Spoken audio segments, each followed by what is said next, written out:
Hello students, it's Shayna from EspressoEnglish.net, and today I want to answer a question from a student who asked about English phrases we can use for talking about making mistakes and then promising to resolve or fix those mistakes.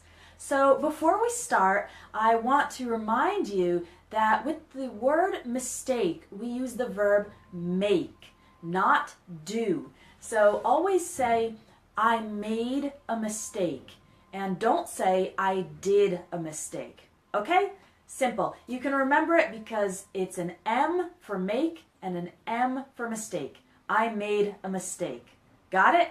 All right, let's learn some of these phrases. So if you make a mistake, you don't always want to be repeating the same phrase, I made a mistake. So here are some other phrases that native English speakers use. One informal phrase is this one, I messed up. I messed up. This is informal, and so we use it usually when talking with friends or family members. So for example, if you're inviting everybody to a party and the party is on Saturday, but you sent out 50 emails saying the party was on Sunday by mistake, then you could say, I messed up. I told everyone the party is on Sunday, but it should be on Saturday. Okay? If you want to emphasize that you made a really big mistake, then you can add the word really in here. So you can say, I really messed up. Or another way is, I messed up really bad or really badly. So if I'm washing the clothes for my entire family and I make the mistake of adding bleach. Bleach is a chemical that makes things white.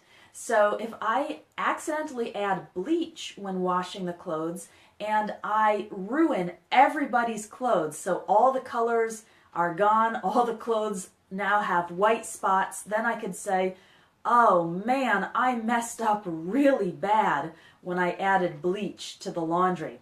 Okay, so mess up is an informal way to talk about making mistakes. We also have this expression, I dropped the ball. And this comes from baseball, where the players need to catch the ball, and if they drop the ball, then it's a mistake, it's an error. And we usually use I dropped the ball when there's some task or responsibility that you were supposed to do and you didn't do it. So for example, if you're at work and you need to call an important client by the end of the day and you don't do it, and then your boss asks you, how was the phone call? Then you could say, I'm so sorry, I dropped the ball and I didn't call that client. Okay? Or if there's a group project at school and you need to write one page for the project and all of the other group members are asking you, hey, where is your text? And you didn't write it, then you could say, I dropped the ball, meaning I didn't do the task I was responsible for. We also have, it was my fault, and this phrase is used when you take responsibility that you were the one who made the mistake or caused the problem. So if, let's say you're at work and you try to use the office printer to print a really big document and the paper gets jammed in the printer and everyone's trying to figure out who did this, you could say, I'm sorry, it was my fault. So this is just a general phrase that can be used at work or outside of work for taking responsibility. When there are many people involved, but you are saying, it was my fault, I'm the one who made the mistake or caused the problem.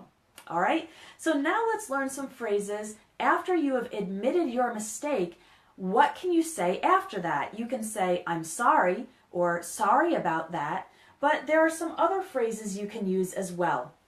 So a good one to use at work is this, it won't happen again.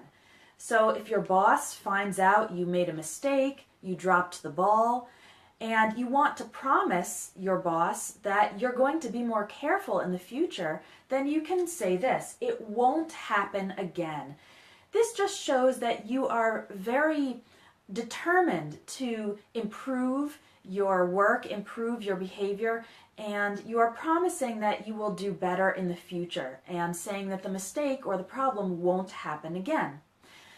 Another very common phrase we use is I'll, and then we say what we're going to do to fix the problem right away. So you can say, I'll fix it right away, or I'll resolve this right away.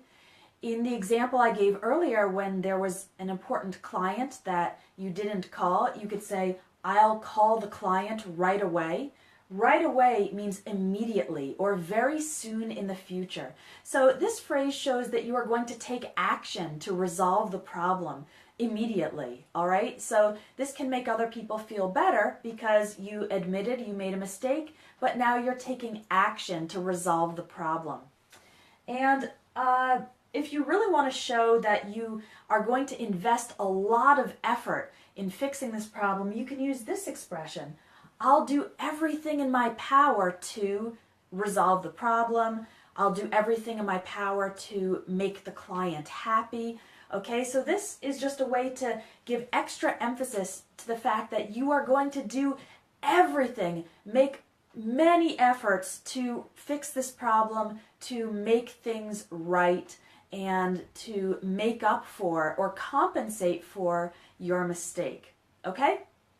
Another expression you can use, let's say that you have a problem between you and your friend. For example, you promised to give your friend a ride somewhere and you forgot, you didn't do it, and you're not sure what you can do to fix it, the relationship between you and your friend. You can ask the question, how can I make it up to you? Or what can I do to make it up to you? This is asking, what can I do to compensate for this problem or to repair the damage I've caused to our relationship? So that's a good one to use between friends when you've made a mistake, you've caused a problem, but you want to make things better. You can ask the person, what can I do to make it up for...